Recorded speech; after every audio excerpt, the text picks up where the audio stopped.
Slow Wizard Podcast, talking to Mallory about her book series. How you doing, Mallory? I'm doing great. How are you guys today? Doing good. So what's the book series all about?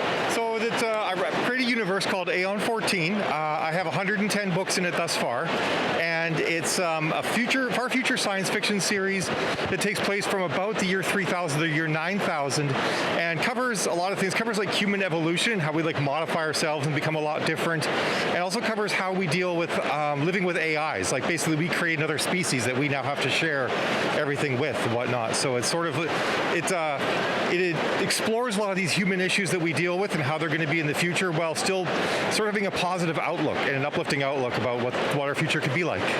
Very cool. So is it centered kind of on the human evolution, I guess you would call it? Yeah, and because as like technology advances, we're able to change ourselves, so people start to change themselves and modify themselves, and we even uplift animals and stuff like that, so you could actually have that talking cat you never really wanted to have, and things like gray parrots and dolphins and stuff like that actually become like citizens because they're actually quite intelligent, and once we give them the ability to speak, then that happens, and we have to sort of figure out how to deal with all of that. But we have this core premise in the series, and it's called Humans Are Going to Human, because even though we're going to evolve and whatnot, people are still going to behave in the same basic ways because we have the same basic needs. So trying to brings it all back down and makes it really relatable to people from now. Okay, cool. That's a lot of concepts. Yeah, it's a lot running into each other. When I first did it, I said because I've devoured so much science fiction, and I thought to myself, what if I wrote a series where everything happened? Where there's actually thousands of years of no faster than light travel, and then they discover faster than light travel. So you have these civilizations who thought they were isolated, and suddenly they're like a week away from everybody else. And what happens if we get AIs, and you can even have them embedded in your head, and you can live hundreds of years? And what if all of these things happen? How does humanity evolve? And I sort of looked at how it would touch everything too, not just like one little facet, but like how all things would evolve and change. I think it's really cool how you have all these concepts about how everything's going to change, yet at the core of it, it's also how we stay the same. Exactly, yeah, because it's, even if you study history and you look back at the way people were thousands of years ago, and you sort of once you kind of get past some of the societal issues and idiosyncrasies of the time, you realize they're just like we are now. They kind of just want to hang out and have a good time, and make sure there's food on the table for tomorrow, and have some sex, because everybody's always seemed to like doing that, and we tend to fight each other a whole bunch too, so a lot of what went on in the past is the same as now, and will probably be the same in the future. Yeah, I think you're absolutely right there. So it looks like you have quite a few books in the series. I do, yeah. Does it all follow the same character? This character here is Tannis Richards. She's one of the main characters. She's the one I started with, but it does branch off quite a bit. So she's in about 36 of the 110 books right now, and her story is still going on, so there's quite a bit about her in there.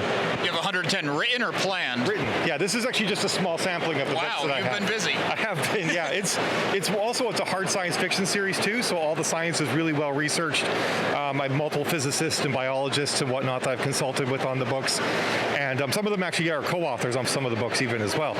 And on top of that, I think it's possibly, depending if you consider Star Trek to be hard science fiction, it might be the largest hard science fiction universe out there. Okay. So with 110 books, I can definitely see that. How long have you been at it? The first one came out in 2012. Wow, so you've been really prolific. It's been my full-time job now for 5 years writing books. So excellent. I've gotten pretty good at it, and I can get a book written in about 2 to 3 weeks. 2 to 3 weeks? Yep.